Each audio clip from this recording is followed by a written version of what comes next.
Boa noite, amigos. É com muita alegria que a gente está começando aqui o nosso segundo encontro do podcast Café com Propósito. É uma realização de um sonho que nós tínhamos há muito tempo e que Deus tem permitido a gente viver esse sonho. É um sonho que nós tínhamos para poder entrar na sua casa e levar uma mensagem de fé, de amor e de esperança, não só para você, mas para sua família e para muitos amigos que você conhece. E eu quero te pedir um favor. Nos ajudem a divulgar. Conforme você for assistindo, vá passando aí o link, vá passando aí para o seu pai, para sua mãe, para muitas outras pessoas, para grupos, né, de WhatsApp que você participa, para que a gente consiga alcançar um número maior de pessoas, para que a gente consiga ter uma amplitude maior. Hoje é com muita alegria que a gente está recebendo aqui a pastora Priscila Mota e a doutora Jaqueline Nakamura. E eu tenho certeza de que Deus ele vai usar esse tempo com vocês aqui hoje para fazer a diferença no coração, não só de muitas mulheres, mas de muitas famílias. A gente vai estar falando aqui um pouco entre a dor e a promessa. A gente vai falar aqui um pouco sobre a pré-eclâmpsia, gravidez, luto, restauração. A gente vai estar falando assim dos desafios de uma gestação saudável. E como que é importante as mulheres hoje se prevenirem e os maridos ajudarem a cuidar das suas esposas, porque às vezes os maridos também são um pouco desligados, um pouco omissos até em relação a algumas coisas. Então a gente tem certeza de que esse tempo aqui ele vai ser muito importante na vida de muitas pessoas, mas a gente quer começar ouvindo um pouquinho sobre vocês. Pastora Priscila, doutora Jaqueline. Oi, boa noite. Sou a Priscila, né? Sou pastora, fui consagrada desde 2024, mas a gente está imersa aí no ministério desde 2012, né? Quando foi consagrado lá a nossa igreja. E eu estou muito feliz de estar aqui hoje, nessa noite, falar um pouquinho, né, sobre aquilo que aconteceu, a nossa história, falar um pouquinho também sobre a pré-eclâmpsia. Acho que é um assunto muito importante da gente estar falando um pouquinho sobre o luto também. Eu acho que é de imensa importância a gente estar falando isso, principalmente no meio evangélico, onde que a gente tem mulheres que sofrem muito com essa questão e muitas das vezes não falam, né? Então, estou muito feliz de estar aqui nessa noite para compartilhar um pouquinho da nossa história. Doutora Jaqueline. Oi, boa noite. Eu sou a doutora Jaqueline, sou pós-graduada em endocrinologia e também trabalho na saúde da família. E a gente aqui vai falar um pouquinho sobre a saúde da mulher, como o médico pode atuar, como pode ajudar na fase, não só a fase quando se instala a doença, mas para prevenir também. Pastora Priscila, eu queria pedir um favor, antes de nós avançarmos, você pode fazer uma oração para a gente? Faço sim. Senhor, nós te louvamos, ó Pai, neste lugar, nós te agradecemos porque o Senhor nos dá, Deus, a alegria de estarmos aqui, alegria, Senhor, de falar um pouco, ó Pai, das nossas dores, mas também um pouco daquilo que o Senhor tem realizado, ó Pai, e tem dado alegria, ó Pai, aos nossos corações, ó Pai. Que cada palavra, Senhor, que formos falar aqui possa levar esperança, ó Pai, na vida daqueles que vão estar assistindo, ó Pai, essa conversa, Senhor. Muito obrigada por tudo, nós te louvamos em nome de Jesus. Amém. Amém. Pastora Priscila, você viveu um momento muito difícil, né, na sua história. A gente sabe, acompanhou de muito perto, e a gente queria que você compartilhasse um pouco, logo no início, falando dessa luta toda, né? Desse momento difícil que você passou. Sim, alguns que vão estar assistindo não nos conhecem, né? Então, só para ratificar aqui que você é o meu marido. E a gente viveu realmente, mas antes de entrar, eu só quero falar, porque algumas pessoas acham que a gente ficou 10 anos tentando engravidar, né? E não foi, foi uma escolha nossa esperar 10 anos, né? A gente estava lá muito imerso no ministério, a gente tinha algumas demandas, então foi uma escolha a gente aguardar 10 anos, e a partir dos 10 anos de casado que a gente começou a tentar, né? A engravidar, e eu fiquei ali, como eu já tinha mais de 30 anos, a gente aguardou 1 ano, e normalmente eles falam que é normal esperar 2 anos, né? Mas como eu já estava com uma idade já avançada, a gente ficou 1 ano tentando engravidar, e a gravidez ela não vinha, e aí eu procurei o médico, fiz alguns exames, e a gente descobriu que eu tinha alguns problemas ali hormonais, a gente entrou no tratamento, E a gente ficou 4 meses, né, fazendo esse tratamento. E aí, após o tratamento, veio, então, esperada gestação. Então, foi a gestação, né, da nossa pequena Alice. E foi uma gestação muito esperada, né, assim, muito sonhada. Porque a gente ficou um ano se planejando, depois um ano tentando. E aí, então, quando chegou a gestação, foi uma gestação muito planejada, muito sonhada, não apenas por nós dois, mas, né, pela nossa família, pela nossa igreja, né? Eu lembro hoje, até hoje, né, que eu fiz a surpresa para ele no culto. Então, a igreja não sabia, algumas pessoas da minha família não sabiam, e a gente fez essa surpresa, e foi assim, chororô, né, danado. E a gente iniciou, então, ali o pré-natal, né? E aí depois até a Jaque vai falar um pouquinho disso, que eu acredito hoje, olhando assim, que o pré-natal ele não foi muito bem cuidado, né? Porque eu apresentei alguns sintomas para a médica que estava me acompanhando na época, e ela não deu muita importância, assim. A gente começou a ter um inchaço muito grande, nos pés, muito cedo, né? Eu tava ali apenas com 6 meses de gestação. Normalmente eles falam, é normal você inchar, né? Mas não tão cedo, né? E aí eu comecei a ter um pouco esse inchaço já, amanhecer já com os pés muito inchados. Eu não tive alguns sintomas que são comuns, como o pessoal fala, né? Muita dor de cabeça, dor no estômago, né? Eu não tive nada disso. Eu tive essas pequenas situações, né? Do inchaço, eu tive o sangramento no nariz, que era constante. Eu tive alguns relapsos assim, de memória, né? Não sei se o Wesley lembra, no chá de bebê. Eu olhava as pessoas, eu sabia que eu conhecia, mas me dava aquela confusão mental, assim, ali já eram alguns sintomas. E a gente passou isso tudo, né, para a médica que estava acompanhando, e a médica normalizou essa situação, falando que era normal, que era comum e tal. E depois dela ter falado que era normal, que não era nada para me preocupar, uma semana depois eu estava dando entrada, né? Numa emergência, já com a pressão muito alta. Minha pressão estava batendo 16 por 10. E ali começou o nosso terror ali, né? Naquele hospital. Não sei se a Jaque quer falar um pouquinho antes da gente continuar falando sobre a internação. Então, na saúde da família, o médico acompanha, faz o pré-natal, alternando com um mês tem o atendimento médico, outro mês tem atendimento da enfermeira. E em qualquer sinal de alarme, a gente tem que ficar muito de orelha em pé, que a gente fala, né? Para esses sinais, porque na saúde da família, nós não somos especialistas em obstetrícia. A gente acompanha, sabe o que está fazendo, mas o especialista que vai conduzir quando se tem alguma característica de alto risco. Então, a qualquer sinal de alarme, você tem que monitorar e acompanhar o paciente. Então, por exemplo, a paciente com gestação inicial já apresentando edema, é um sinal de bastante alarme, porque não é para acontecer isso. Associado, então, ao sangramento nasal, isso assim, é muito característico de uma pressão elevada. Então, temos que fazer um mapinha. Olha, você vai vir aqui durante 15 dias medir a pressão. E a pressão da gestante, ela, como até de uma pessoa que não gesta, ela, quando você observa, por exemplo, que ela está 13, está 13 por 8, está normal? Não, não está normal. Você já tem que começar a intervir. Então, esses alarmes, esses sinais de alarmes, eles têm que ser muito bem discutido, acompanhado. Jaqueline, você não acha que essas informações elas não são tão divulgadas? Não, não são. Essa questão da conscientização das pessoas. Por que não são divulgadas?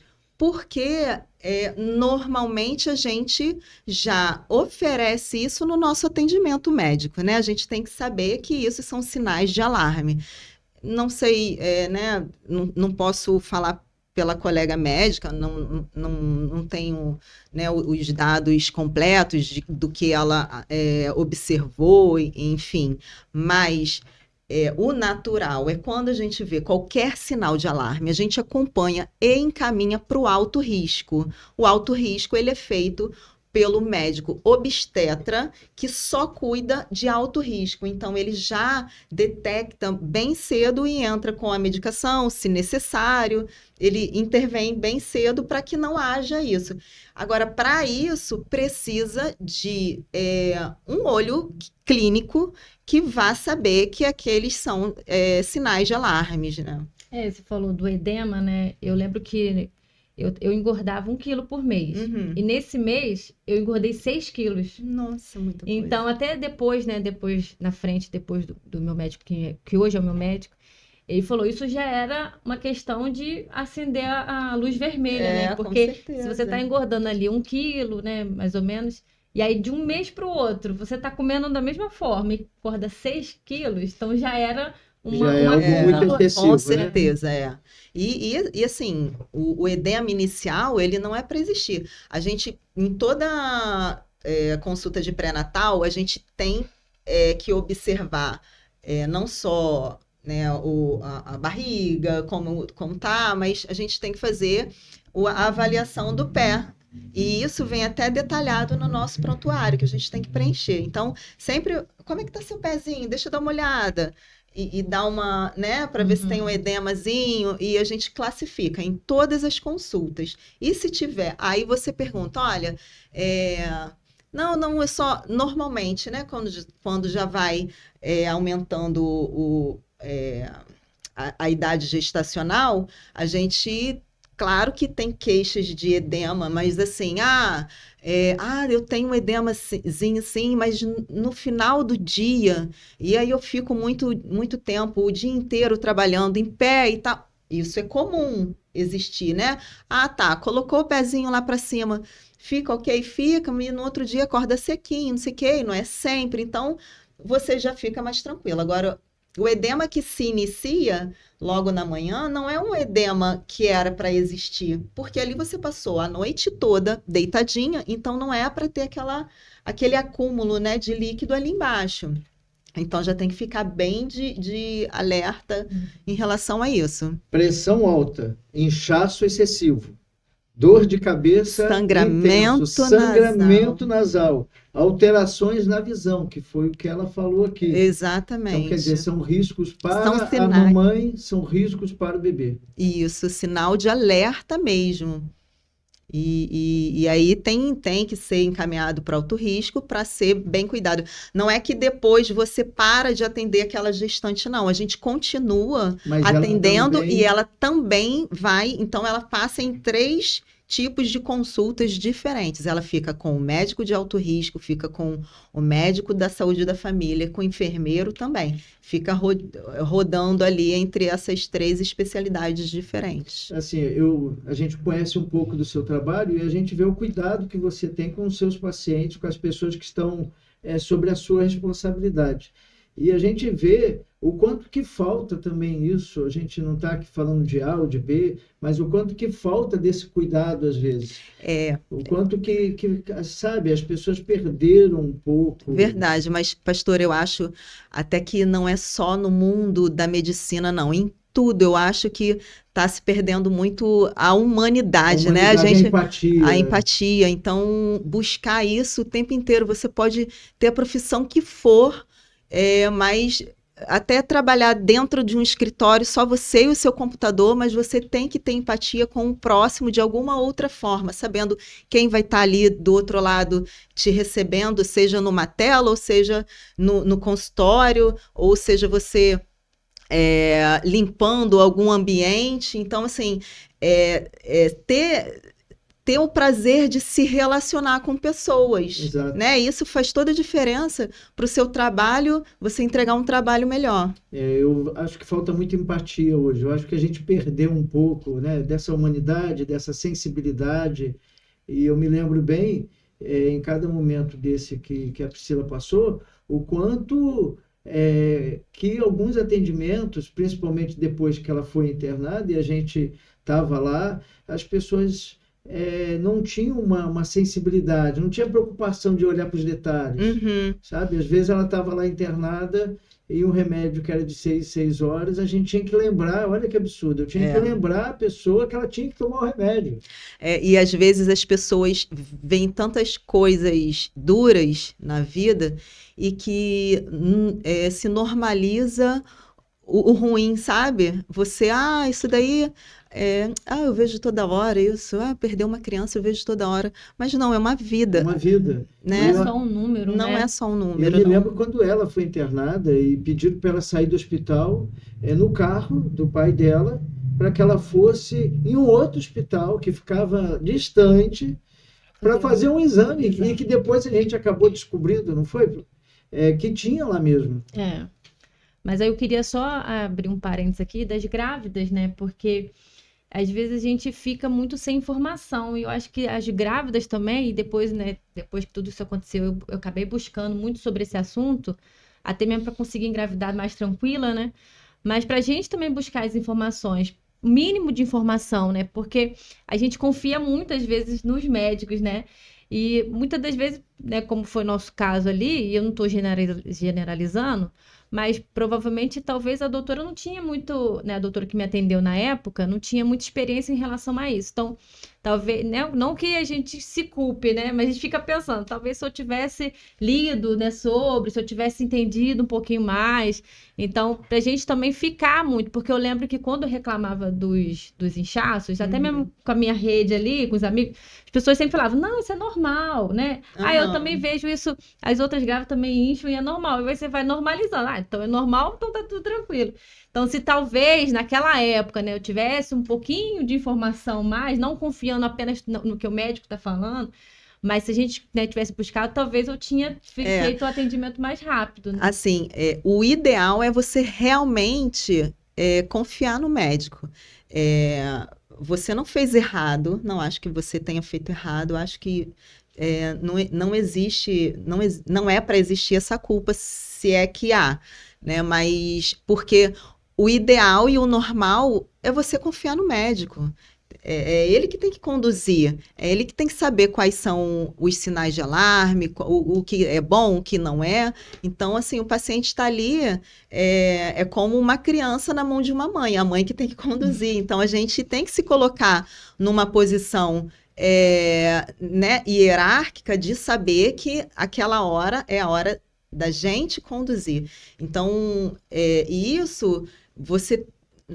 Eu não digo só o saber da técnico, não. É o você ter uma compaixão de, cara, eu não sei, mas será que isso é normal? Vou lá estudar, vou, né, abrir aqui, tem tanta informação até para o médico na internet, voltada, né, claro, para o médico, que você pode buscar. Essa paciente, nossa, ela está com isso, mas será que realmente é normal? Então, assim, você se preocupar, não é só atender ali e tchau, entendeu? Se preocupar de querer saber, e aí? Perguntar depois para a enfermeira como é que aquela paciente ficou. E isso a gente tem muito na saúde da família, que eu acho que é um projeto lindo do SUS, esse cuidar e acompanhar, e eu fico muito feliz em participar disso, porque eu levo isso para a minha vida no consultório e em qualquer outro lugar, de você se preocupar e depois perguntar, e aí? E essa paciente? O que aconteceu? Você já viu alguma coisa? Pô, vá lá na casa dela. Vai. Então, é esse tratamento que a gente tem que ter. Pô, procura saber se ela está bem, isso, aquilo. E a gente tem como fazer isso, né? A gente fala para as ACS que, nossa, para mim também é uma base enorme, um pilar enorme de bom atendimento da ACS lá na sua casa, saber, e aí, como é que tá? Tá fazendo direitinho? Tá indo lá medir a pressão? Então, assim, tem que ter um acompanhamento multidisciplinar, né? E até a gente estava conversando aqui antes sobre o acompanhamento não só com o médico, mas quando acontece alguma coisa também, o acompanhamento com a psicóloga, porque há necessidade por exemplo, depois, né, quando aconteceu com você, de um acompanhamento para você se reestruturar novamente para seguir em frente. Então, isso é muito importante. Só queria abrir um parêntese dentro daquilo que vocês estão falando. Então, assim, durante a gravidez tem que ter alguns cuidados. Exatamente. E que a gente precisa de ter essa sensibilidade. A alimentação é um cuidado que precisa ter. Então, primordial, né? O que acontece? Tem gestante que acha, agora eu tô gestante, eu nem quero saber do meu peso. Eu vou engordar mesmo. Mas aí é nesse momento que você tem que já se sentir mãe responsável pela criança que já está crescendo dentro de você. Então, assim, a dieta, por exemplo, eu antes de engravidar, eu não fazia dieta porque sempre treinei bastante, comia de tudo, comia muito, sempre fui de comer muito. E quando eu engravidei, a primeira coisa eu fui numa nutricionista para fazer uma dieta. Porque o engordar não é só para depois, porque depois é mais fácil para voltar ao seu peso. Claro, é muito mais fácil, mas a obesidade na gestação, ela pode causar hipertensão gestacional, pode ali causar um diabetes gestacional. Então, assim, tem que cuidar da dieta, não tem jeito. Ali é o momento mais importante para você, sim, cuidar da dieta. Não é para ficar comendo igual já teve caso de, eu como salame com todinho o dia inteiro, porque agora eu posso. Não, gente, agora que não pode. Você falou, né? Engraçado também que quando a gente apresentou isso, você tem ali um quadro, né, com os pré-requisitos, né, do que pode ocasionar a pré-eclâmpsia. Então, aí tem ali a obesidade, né, tem algumas questões ali. E a minha única que se enquadrava era a primeira gestação. Então, né, eu não fazia, né, depois eu fiquei sabendo, depois meu médico orientou que o que pode também evitar é fazer também o exercício físico, né, a gestante muito parada, né, também pode ocasionar. Mas eu não tinha nenhum dos pré-requisitos para pré-eclâmpsia. O único que tinha era a primeira gestação. Então, por isso também que a gente, né, tem que ficar muito atenta também. Verdade. Não tenho nada disso daqui, então não tenho risco, né? E também, assim, não que a gente vai ficar carregando sempre algo negativo, mas a gente acha, às vezes, assim, isso aqui nunca vai acontecer comigo, né? Isso aqui comigo não vai acontecer. Mas se acontecer, né? Igual, eu lembro que quando o meu vizinho, né, meu vizinho é médico, o Jonathan, né? E ele foi lá um dia antes de eu me internar. E ele mediu minha pressão estava 14. Aí ele falou assim, Priscila, isso aqui é muito alto para uma gestação, né? Para uma mulher que está gestando. Então, isso aqui já é assim, pode sinal ligar. E olha que ele era estudante na época. Ele falou, pode botar um sinalzinho vermelho aí, que isso aqui pode ser pré-eclâmpsia. Aí na minha cabeça, pré-eclâmpsia? Não. Claro que não. Claro que não, tô super bem aqui, tava super bem nada, né? Mas a gente sempre acha que não vai acontecer, comigo não vai acontecer. Então a gente não pode pensar, não que a gente vai ficar achando que tudo também vai acontecer. Mas a gente também ligar um sinalzinho, né? Eu não tenho nada aqui, mas o que eu posso fazer, né? É uma alimentação mais regrada? É um exercício físico? Né? Alguns exames mais elaborados que eu posso fazer? Se eu tenho condições de pagar, se eu posso pagar um exame?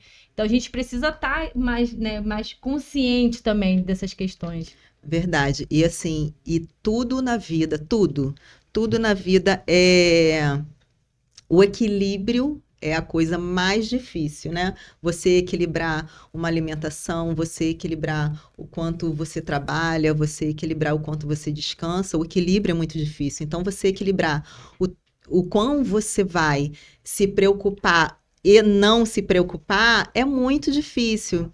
É uma coisa que a gente tem que treinar, né? E em relação à atividade física, o que eu recomendo, se for uma mãe que já está habituada com aquela atividade física desde sempre, e se não apresentou nenhum sintoma, se está bem, continua com aquele exercício, pode ser intenso, não tem problema. Agora, se for uma paciente que não fazia atividade física, que ela comece muito gradativamente, né, com uma escala bem lenta, para não causar nenhum dano também, porque se ela nunca treinou, aquele momento é de iniciar, então que inicie bem, bem leve, e depois gradativamente vai melhorando, vai aumentando a intensidade. Ouvindo vocês duas falar, tem uma coisa assim que vai muito forte no meu coração, que o cuidado com a nossa saúde, o cuidado com a vida, é uma forma da gente honrar Deus, sabe? É uma forma da gente honrar aquilo que Deus nos deu com tanta, talvez seja o maior presente que Deus tenha nos dado, que é a vida. Com certeza. E aí, às vezes, a gente não cuida de algumas coisas e deixa de lado e vai passando desapercebido, acha que só com o outro, como a Priscila estava falando, não, pré-eclâmpsia é só com o outro. Problema no coração? E não, o outro vai ter, eu não vou. Um câncer de próstata e tal, no caso dos homens, se daí o outro está passando lá, não vou nem fazer o meu exame. E aí a gente deixa de honrar Deus cuidando daquilo que Deus nos deu. Nosso corpo é o templo do Espírito Santo, a gente precisa ser zeloso com aquilo que Deus ele nos deu. E a gente precisa, em alguns momentos, procurar o auxílio, procurar ajuda.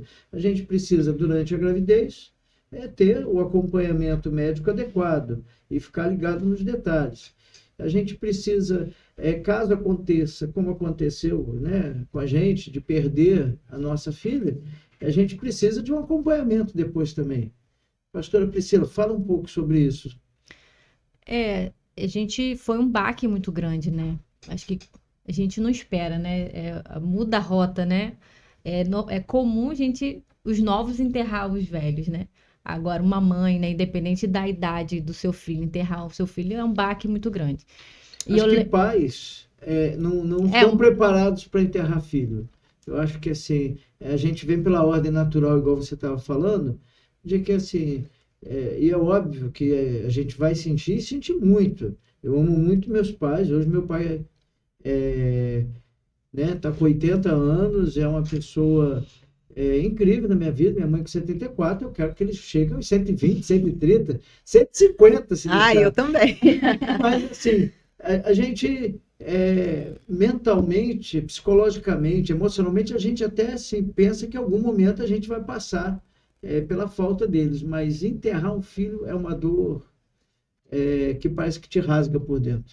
E a gente não estava esperando, né? A gente fez o parto, eu fui internada, e ali a gente ficou ainda 10 dias internado fazendo vários exames. E eu lembro que o último exame que foi para determinar foi um exame que eles escolheram, que o nome é proteinúria. E só para a pessoa ter ideia, o mínimo dele é 300. O meu estava em 5.000. Meu Deus. Então, assim, foi para determinante mesmo para a gente entrar para fazer uma cesariana de emergência.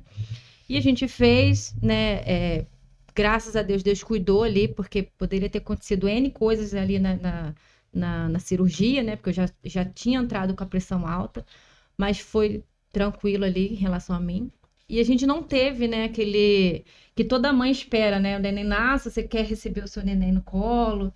E a gente não teve esse momento, assim, ela logo nasceu, já foi logo levada para UTI.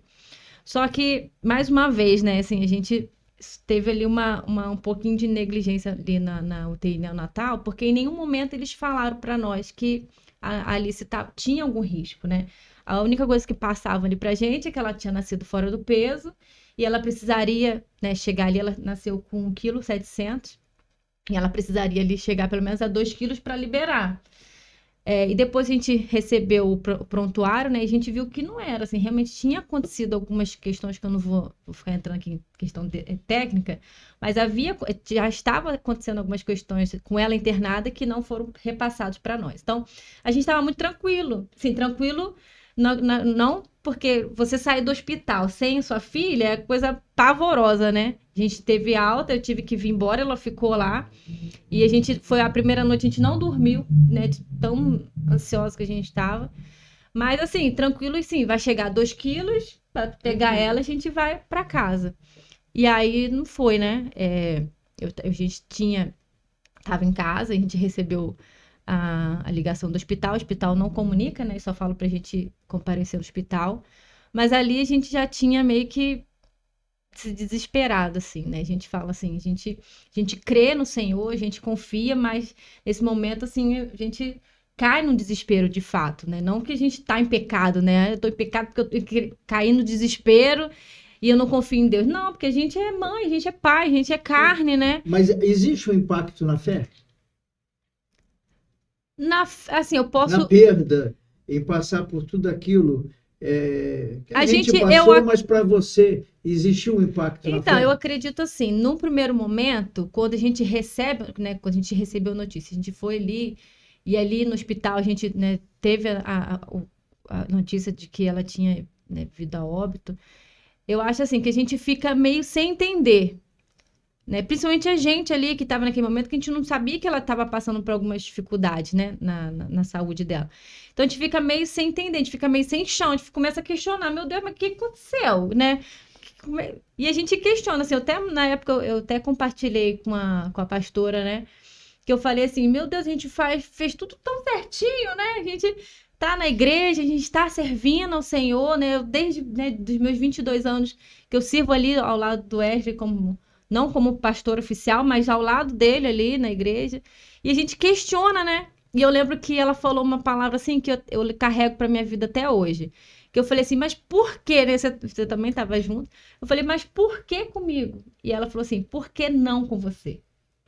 Por que não com você? Por que talvez pode acontecer com outro e você não? Ninguém né, ninguém tá numa bolha que não pode acontecer. É verdade. E aí, né, a partir daquele momento ali, não que eu comecei a construir novamente, assim, a minha confiança no Senhor, de falar, Senhor, o Senhor fala que a gente não tá isento das aflições, né? Então, esse momento que eu tô passando uma aflição, eu não tô entendendo o porquê que eu tô passando por isso, mas eu confio no Senhor. Então, eu acredito assim, né, que no primeiro momento que a gente recebe, né, uma notícia, a gente pode até se estremecer, né, a gente pode ficar ali eu acho sem chão. Que é até uma intimidade com o Senhor, né? Porque Ele é nosso Pai. Então, é a mesma coisa de um pai falar um não para você e você indagar, né? Ué, mas por quê? Eu acho que essa pergunta é a pergunta mais natural. Pode ser com o Senhor ou com nossos pais, no momento de ensinamento da nossa vida, e a gente, né, aqui, ó, de baixo, bem pequenininho, a gente pergunta lá para cima assim, mas por quê? Por que isso? E nem sempre tem um porquê, porque é para ser assim. Exato. E ponto, é como os nossos pais falam, e eu acho que ele lá de cima também vai falar, é assim, porque dessa forma você aprende de alguma coisa, você vai levar para sua vida, você tem que passar por isso, porque só assim que a gente encara de uma forma dura, né, mais branda quando a gente recebe alguma coisa dura, né? Mas por quê? Porque sim. É ele que decide. Porque ele é soberano, né? Exatamente. Ele é soberano. Ele fala, a única coisa que ele nos promete é a presença dele. Né? Ele não nos isenta das aflições, ele não nos isenta das circunstâncias difíceis.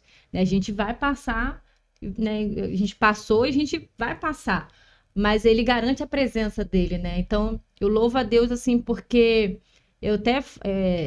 foi um momento, assim, muito de entendimento, né? Que aí Deus me fez vir à memória aos 12 anos que eu entreguei minha vida ao Senhor. Eu falei, aos 12 anos de idade, eu declarei ao Senhor, eu falei, Senhor, eu nunca vou te abandonar. E ali, naquele momento de aflição, Deus me fez relembrar. Você lembra a promessa que você fez? E ali, de joelho, chorando muito, assim, do luto, da perda, eu falei, Senhor, eu vou passar por esse deserto, mas eu não vou te abandonar. Então, a gente precisa, né, ter isso à memória, porque às vezes a gente sofre alguns preconceitos quando a gente passa por um momento difícil, né? As pessoas logo julgam, tá em pecado, fez alguma coisa de errado, né? No nosso meio evangélico, infelizmente, existe isso, e depois que a gente passou por isso, a gente teve relatos de mulheres que passaram por isso e se calaram, por medo do julgamento. Mas não é que eu perdi minha filha porque eu estava em pecado, né? Não é porque a gente estava fazendo uma coisa de errada, muito pelo contrário, a gente estava fazendo tudo muito certo. Mas Deus é soberano, né? Deus, ele sabe de todas as coisas, né? A palavra do Senhor fala que os planos do Senhor são maiores do que os nossos. Então, mesmo que eu não entenda, né, e que a gente não entendeu ali a perda da Alice, que foi, assim, avassaladora para nós, a gente entregou a nossa dor para o Senhor e falou, Senhor, é do Senhor, o Senhor nos deu, o Senhor recolheu ela, e bendito é o nome do Senhor. É difícil, gente, às vezes tem mulheres que estão passando por isso e falam, mas isso não, gente, não é fácil, não, é muito difícil. E uma coisa que ela falou que eu também não tinha noção, Jaqueline, do tamanho da dor, né? Que ela falou da dor e assim, eu não, para falar a verdade, até aquele momento eu não sabia de fato o que era dor. Eu descobri o que era uma dor ali. E uma outra coisa assim, que as mulheres que perderam o filho, elas guardam isso e não acabam não passando para outras pessoas e deixam de viver algumas fases que são muito importantes. Elas perdem, às vezes, o apoio que poderiam ter ao compartilhar daquilo que estão vivendo, talvez com medo do preconceito, daquilo que vão falar, do julgamento. No meio evangélico, às vezes, tem isso, às vezes, há o receio de compartilhar e achar que Deus está punindo, sabe? Que foi uma punição porque aconteceu algo. E aí, um momento que já é tão difícil, ele se torna ainda pior, porque há o peso, né, da falta de sensibilidade e de empatia, que talvez seja aquilo que a gente falou no início. Assim, eu como mãe, eu posso tentar imaginar, porque eu tenho o maior amor do mundo, é o amor de uma mãe, né? Dos pais, no caso, mas o amor de uma mãe, meu Deus, assim, é tão grandioso, e é nos mínimos detalhes, em cada pinguinho de coisa que tem ali no seu dia a dia, que você tem ali com sua filha ou com seu filho, assim, e perder isso, a gente imagina o quão é doloroso, mas eu acho que só quem passa, porque eu digo assim, só quem é mãe e pai sabe o amor de ter um filho.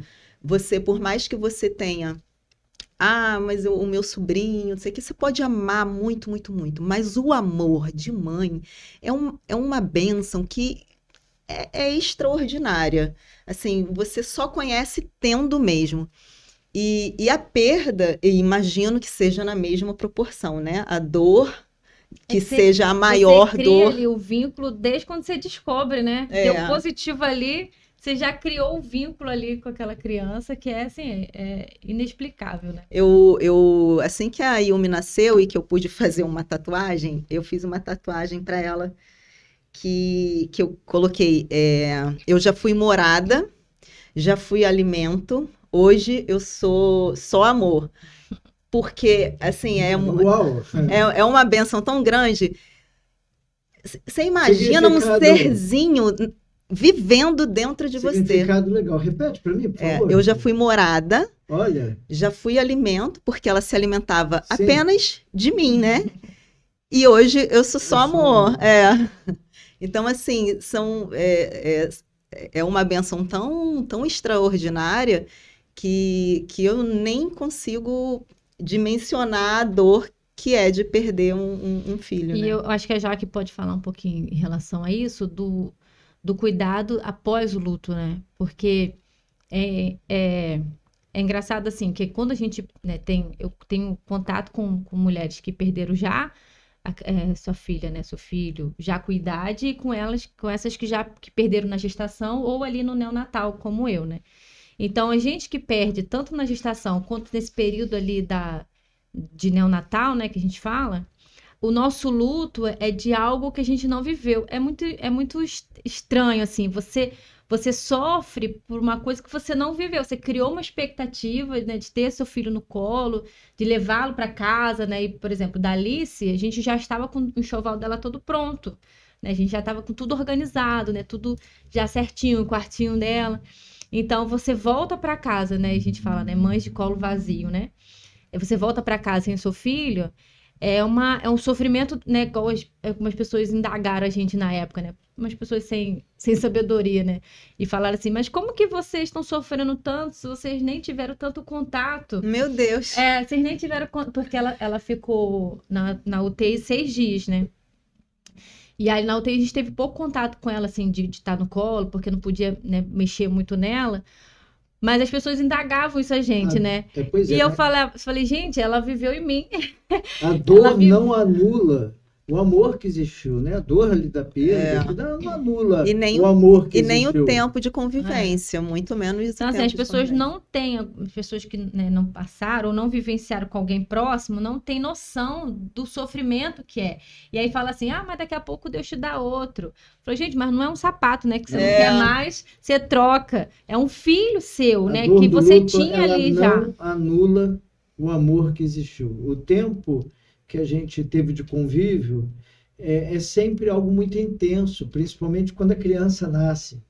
Eu me lembro que no dia que a Alice morreu, eu voltei para o hospital, a Priscila não pôde ir, eu fiquei com ela no colo lá de 3 da tarde até umas 5, fiquei umas 2, 3 horas, e ela estava bem. E ela veio falecer 7. Eu saí às 5 do hospital, ela veio falecer às 7. E o tempo que você teve ali e tudo com a pessoa né, no teu braço, que você tanto sonhou, é, não tem uma É um cor. pedacinho É um seu, né? pedacinho seu. Que tá ali. Exato, exato. E eu acho, assim, da importância de a gente também conscientizar do cuidado, né, psicológico, né? Porque é um baque muito grande. Se a pessoa não se cuida ali e não vive o período do luto, ela nunca vai conseguir recomeçar. A gente tem uma pessoa, eu não conheço ela, né? Eu fiquei sabendo da história dela, que ela perdeu a filha dela já tem 3 anos e ela nunca conseguiu recomeçar, né? Nunca conseguiu tentar, né, uma nova gestação, porque ela ficou presa no luto. Então, assim, a importância da gente viver, né? Talvez a Jaque fale um pouco melhor, das fases do luto e ter também esse cuidado psicológico, né? É assim, às vezes as pessoas têm um pouquinho de preconceito mesmo, de, eu vou procurar um apoio de um psicólogo, eu não preciso, eu tenho Deus, ou seja qualquer desculpa que use, mas assim, eu sempre falo, nada na Terra acontece sem a vontade dele. Então, se existe esse profissional que estudou e que está ali para te ajudar, por que não? Isso é a obra de Deus também. Formar esse profissional, botar ele na sua vida para ele conseguir te ajudar a você voltar a caminhar novamente. Então, assim, isso também é divino, isso também tem que ser encarado como um ato de Deus. E o profissional, ele vai te ajudar a você encarar aquela fase e não esquecer, porque ninguém vai esquecer, ninguém, né, vai minimizar o sofrimento, mas você vai aprender a lidar com isso e ir para o outro degrau para você conseguir reatar a sua vida com um controle correto, para você poder dar seguimento àquele, às vezes, tão sonhado filho, ou seja, o que for, às vezes, né, na perda dos familiares, do pai ou do marido, que às vezes, né, muitas mulheres se fecham muito depois que perdem o companheiro e não querem mais saber, né? Deve acontecer isso lá, porque eu vejo muito no posto de saúde. Não quero mais nada, nem na igreja não estou indo mais. Então, assim, é o momento de você procurar, sim, uma ajuda profissional. Olha, com certeza absoluta, o apoio que nós tivemos nessa área ele foi fundamental. Então, assim, tem uma pastora que nos atendeu, mas que nos atendeu como psicóloga. Ela é pastora, mas o atendimento todo que ela fez foi como psicóloga, ela explicou as fases do luto, ela nos ajudou a entender, né, da importância de viver cada etapa, cada momento do luto. Porque se você pula, ali na frente vai te trazer consequências, às vezes uma consequência até física, porque você vai acabar adoecendo, fruto de não estar vivendo aquilo que era para você viver. Então, assim, a dor, ela precisa ser vivida. Às vezes a gente quer pular a dor, né? A gente não quer, a gente quer fingir que está tudo bem. Não, gente, perdeu, né? Você está sentindo a dor. Você chega no enterro, você vai perguntar para a pessoa, como é que você está? Gente, ela está mal. Tem que Acabou. se permitir passar por Exato, aquilo. se permitir. E quem está ao redor não pode querer minimizar. Ah, eu não agiria assim. Olha, você é você, o outro é o outro. A dor do outro é a dor do outro. Ah, porque ela tem que ser forte, né? É, Ninguém tem que ser e você tem que assim, voltar ao teu dia a dia normal agora. Espera um pouquinho. Eu não tenho que voltar ao meu dia a dia não, normal agora. e muitas vezes são pessoas que nunca tiveram esse tipo de experiência e que opinam como se fosse, eu faria dessa forma. Não, você não faria, você não fez, então você não pode opinar, né? Quem no momento que pode dar alguma opinião, tem que ser uma opinião científica e profissional, né? E o que tem que existir é o acolhimento das pessoas, por isso a importância de um relacionamento firme, né? De marido e mulher. De uma rede de apoio. De uma rede né? de A rede de apoio. apoio nos ajudou bastante. De ter uma base familiar forte que te consiga abraçar naquele momento. Não tenho base familiar, nem marido, tem a igreja, então que você, né, procure acolhimento na igreja e tratamento com um profissional. Eu falo que se não fosse Deus, minha família, né, nossa família, e a pastora que nos acompanhou, a pastora Márcia até, talvez eu não conseguiria ter me recuperado, né? Porque essas três redes, né? Primeiramente, claro, Deus, aquele que nos dá, né, a função ali do Espírito Santo é nos consolar nesse momento. Depois a nossa família, depois esse acompanhamento psicológico para a gente entender, né? Porque tem coisas que a gente, às vezes a família, ela quer te ajudar, mas ela não vai conseguir te compreender e te dar, às vezes, um direcionamento. Eu lembro que eu comecei a ter muita ansiedade, assim, e eu não estava entendendo por quê, eu não conseguia sair de casa. Eu ia sair de casa, né? O Wesley lembra, me dava um desespero muito grande. E aí a minha família queria o quê? Então fica aqui, né? Vem cá. E aí, numa das consultas, ela começou a Mas por quê? Né? E começou a vir de uma forma técnica, aí eu entendi por que eu tava com medo. Porque eu tinha medo de sair de casa, alguém me perguntar, e a neném? E eu vou falar o quê? Então, nesses momentos, né, ela começou a me trazer um direcionamento de fato técnico ali, né? Na questão da psicologia, para eu conseguir tirar essa barreira.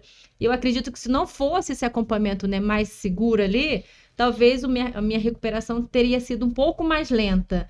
Então, a gente precisa ter esse entendimento, essa importância de ter um profissional também acompanhando para que você quebre as barreiras, porque senão você só vai querer se esconder, só vai esconder. Daqui a pouco você não tá querendo mais sair de casa por medo, né? Não, tem que quebrar as barreiras. Qual o problema se alguém te perguntar? Você tá com vontade de chorar? Você vai chorar. Mas não pode ficar preso, né? E eu queria entrar nessa questão também da gente entender a importância das fases do luto, mas a gente não ficar preso no luto. Né, não ficar preso no medo, né? A gente entregar. Eu lembro que eu tive que lidar ali com duas questões. Primeiro, era o luto, né? Que já é avassalador. E depois, o medo de não poder mais engravidar. Porque depois disso, né? Eu tive muitas questões de saúde, né? O Wesley acompanhou muito de perto, graças a Deus. Deus me deu um marido muito ali presente, ali. Então, ele acompanhou muito nas consultas. Então, eu tive muitas questões de saúde, assim, eu tive hemorragia, né, no mesmo dia da minha cesárea, eu tive hemorragia, então isso ocasionou uma anemia muito profunda em mim. Eu tive muitas questões, assim, bagunçou tudo. Eu lembro que a primeira vez que a gente foi numa consulta, né, o Wesley estava lá, e ele falou assim, o médico, esse já era um outro médico, eu passei por vários médicos, né, e ele falou assim, Priscila, para você entender o teu quadro, passou um caminhão em cima de você e você está toda quebrada. E a gente agora vai ter que juntar caco por caco. E aí uma das palavras que ele falou assim, eu não, depois, né, que a gente fez alguns exames, ele falou assim, eu não sei se você vai conseguir engravidar, porque no estado que você tá, se você engravidar, você vai perder. Então a gente ficou 1 ano nesse tratamento, nessa questão de será que eu vou poder engravidar de novo? Será que eu vou poder ser mãe de novo? E aí a importância da gente ter fechado um ciclo ali, né? E eu lembro que, mais uma vez, né, a gente corre para os braços do Pai. E eu falei assim para Deus, falei, Senhor, se não for da tua vontade que eu geste novamente, né, que eu venha gerar mais uma vida novamente, que o Senhor me conforte. E aí Deus ele gerou uma promessa em mim, né? Ele falou: aquilo que eu tenho para você só não foi cancelado, só foi adiado. E ali eu me segurei realmente na confiança. Então, eu acredito que se eu não tivesse fechado alguns ciclos, né, ali do luto, do entendimento, talvez eu não tinha gerado uma expectativa e uma confiança de recomeçar. Porque, e essa é a minha preocupação com algumas pessoas que passam por isso, é não fechar a porta, né? Deus tem coisas novas, né? Deus tem algo novo para fazer. Não é porque você perdeu, né, o seu filho, a sua filha ali, que você vai ficar preso ali. Precisa continuar confiando no Senhor, precisa continuar crendo que Deus ele vai fazer algo. Foi o que aconteceu, né? Os médicos falavam pra gente que a gente não conseguiria. E aí, no mês, quando completou um ano, e eu fiz essa oração de entrega para o Senhor, eu falei, Senhor, eu confio no Senhor, eu acredito que o Senhor vai me dar essa alegria novamente, depois que Deus renovou essa promessa em nosso coração, né? E eu lembro que em agosto eu fiz o exame, né? O Wesley estava comigo, e aí o exame deu muito ruim ainda. Isso aconteceu em novembro de 2022, a gente estava em agosto de 2023, e os exames deu muito ruim, e aí eu lembro que, né, eu estava muito assim ainda muito, assim, meio cabisbaixo, né? Eu falei, vamos viajar, não quero ficar em casa, agosto era meu aniversário, né? A gente foi viajar, e aí a gente voltou, fomos em outro médico, o médico pediu, falou assim, olha, por esses exames aqui, realmente não tem condição, mas eu vou pedir. Ele falou assim, eu vou pedir, vamos refazer seus exames, vocês tinham um mês só. Você como médica sabe, um mês não muda as coisas. Ele falou, vamos refazer esses exames. E a gente refez o exame, eu levei lá em setembro. Ele falou, Priscila, é inacreditável. Se eu comparar o seu exame de agosto e o seu exame de setembro, não é o mesmo. E assim, Deus, ele fez de fato, né? Eu falo que Deus, ele fez um milagre. Porque como que um exame tão ruim, né? Eu não lembro, não vou falar né, o que era no exame, porque eu não sei, não sou médica, né? Mas ele falou, o que tá aqui não é o mesmo. Então, assim, a partir desse exame de setembro, eu posso te liberar. Inacreditável, não sei explicar. Se você acredita em Deus, então é Deus. Mas, assim, nesse exame de setembro, eu posso te liberar. E ele me liberou em setembro, em outubro eu engravidei. Então, foi realmente uma questão, assim, de um milagre mesmo, mas, assim, uma questão de entregar ao Senhor, né? Eu acho que Deus só estava esperando isso, entrega para mim a sua dor, entrega para mim, talvez até os seus medos, né? Talvez a sua desconfiança de conseguir se vai ou não. E eu fiz essa oração ao Senhor, entreguei para Ele e declarei, falei, Senhor, tá nas tuas mãos, se eu quiser, o Senhor vai fazer, se o Senhor não quiser, né, que eu não seja mãe novamente, eu vou continuar confiando, eu vou continuar te servindo, e eu tô aqui para aquilo que o Senhor quiser. E Deus fez o milagre. Mas a restauração também. Também. A dor, ela existe, mas a restauração eu falo também. que a restauração, ela vem por completo, né? Eu não vou falar, vou até me emocionar aqui com o nosso bebezinho arco-íris, mas foi assim, em outubro a gente descobriu a gravidez, e foi totalmente, Deus, ele de fato, ele reescreveu uma nova história na nossa vida, assim, foi uma gestação extremamente tranquila, né, a gente não teve nenhum, apesar, assim, a gente foi, a Jaque, que o médica vai falar, né, a gente foi enquadrado na gestação de alto risco devido ao meu histórico, mas a gente não teve nada de alto risco, na verdade, né, foi muito tranquila. Sim, foi. E a gente também agradece muito a própria Jaqueline, que deu uma assistência extraordinária. E a gente tem um princípio, Jaqueline, que é muito forte no nosso coração, que gratidão não se prescreve. Verdade. Gratidão não tem data de validade, né? E o apoio, a assistência, o suporte que você deu para a Priscila também foi um diferencial muito grande. A gente está caminhando, né, para o final aqui do nosso programa, mas a gente quer agradecer muito a Deus, quer agradecer a você pelo suporte, e a gente quer agradecer a oportunidade hoje que Deus está nos dando de falar para muitas pessoas, que eu tenho certeza de que a palavra de hoje ela vai fazer sentido e ela vai fazer uma diferença para o momento que estão vivendo. E a gente volta a reforçar algo, a você que está nos ouvindo, a passar esse link do programa de hoje para muitas outras pessoas. Eu tenho certeza de que pessoas serão alcançadas e terão as suas vidas edificadas e profundamente consoladas, modificadas através de tudo aquilo que Deus está fazendo hoje no programa com vocês duas. São palavras que mostram o cuidado, da importância do cuidado, que mostram a importância de se prestar atenção nos detalhes, que mostra da importância do acompanhamento médico, que mostra do acompanhamento espiritual, psicológico, e que a fé é o combustível que precisa ter no nosso coração, de que a tempestade ela vem, mas que ela passa, que a dor ela tem, a perda ela existe, mas que Deus ele também restaura. E eu queria ouvir um pouco de vocês duas, né, para vocês estarem se despedindo.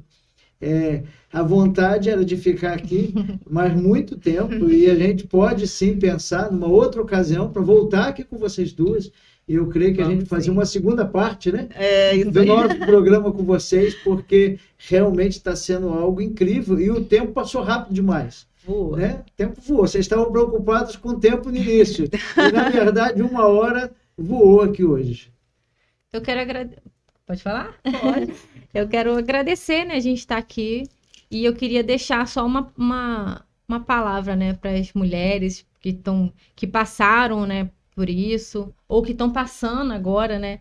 Não deixar de crer, porque Deus, ele restaura, sabe? Deus, ele tem alegria em restaurar, não culpar a Deus por algo, né? Porque Deus, ele é soberano, ele vê além daquilo que a gente vê, mas ele tem alegria em restaurar. E quando ele restaura, a gente vê que não foi a gente que fez, foi o Senhor quem fez. Eu olho hoje para minha filha Lisa hoje vai completar 2 aninhos, né? Em junho. E todas as vezes que eu olho para ela, eu agradeço a bondade do Senhor, porque eu vejo nela a bondade do Senhor. Então, não deixar de crer, porque talvez se a gente tivesse deixado de crer, a gente não estaria vivendo a promessa hoje. Então, para as mulheres, né, continue caminhando. Não é fácil viver, né, com luto. Eu falo que é uma marca que a gente carrega para o resto da nossa vida. É uma cicatriz que está ali, que vez ou outra a gente lembra, a gente chora, né? A Alice estaria fazendo 5 anos, né? No final do ano ela estaria completando 5 anos. E a gente ainda chora hoje, né? A gente lembra, a gente ainda tem ali o sofrimento. Mas eu olhar para a Liz, eu vejo a bondade do Senhor. Então, não deixar de crer, continua caminhando, continua crendo que Deus, ele realiza sonhos, né? Amém. Amém. Eu quero agradecer pelo convite de vocês, muito obrigada. E agradecer muito a Deus por me permitir ter conseguido me formar, né, de ser médica, e para ter a oportunidade de poder fazer um pouquinho a diferença na vida das pessoas que eu encontro. Então, assim, todo dia, quando eu saio de casa, eu até me emociono. Todo dia, quando eu saio de casa, eu vou orando até o meu trabalho e sempre peço, assim, meu Deus, que eu consiga melhorar a cada encontro que eu tenha com os pacientes, que eu consiga melhorar, fazer a diferença na vida deles e que eu leve, né, através do Senhor, consiga levar a cura. Se eu não puder levar a cura, que eu pelo menos consiga dar um suporte e um carinho, né? Então, assim, eu saio de casa muito, muito feliz e agradecida por ter essa profissão que eu sempre sonhei. Então, agradecer a Deus por poder estar na vida de cada um, fazendo a diferença e cuidando. Então, é isso, gente. Obrigada. A gente que agradece a vocês duas. Foi um programa desafiador para mim, porque a gente acaba fazendo parte dessa história de que vocês... Verdade. Dessa troca que nós fizemos aqui hoje, mas também foi algo assim, tremendamente abençoador, e eu tenho no coração... a certeza de que pessoas serão alcançadas através desse programa, que nós veremos e ouviremos o testemunho de pessoas falando do quanto o programa de hoje foi um diferencial para o momento que elas estão vivendo, para o tempo que elas estão vivendo, porque talvez não seja da mesma perda, né? Mas que talvez seja de um luto diferente, talvez seja de uma perda diferente, mas, como nós falamos, nós não podemos minimizar a dor do outro. Então, independente do momento e da dor e da perda, é algo que tem feito diferença na vida dessas pessoas hoje e que eu creio que o programa vai ajudar com que elas virem uma chave. Isso aí. Muito obrigado. Obrigado a você de casa, você que está aí ouvindo, participando. Para nós é sempre um privilégio ter você conosco. Esteja aí nos acompanhando. Agora a gente vai estar semanalmente. A gente começou o programa no mês de abril, lançamos o piloto e a partir de hoje a gente engrena com uma nova fase. Então, semanalmente a gente vai estar aqui entrando na sua casa, talvez no seu trabalho, talvez você esteja até viajando, né? E vai parar lá nesse horário para participar e assistir o programa com a gente. Vai ser sempre um privilégio ter você conosco. Um grande abraço, Deus abençoe.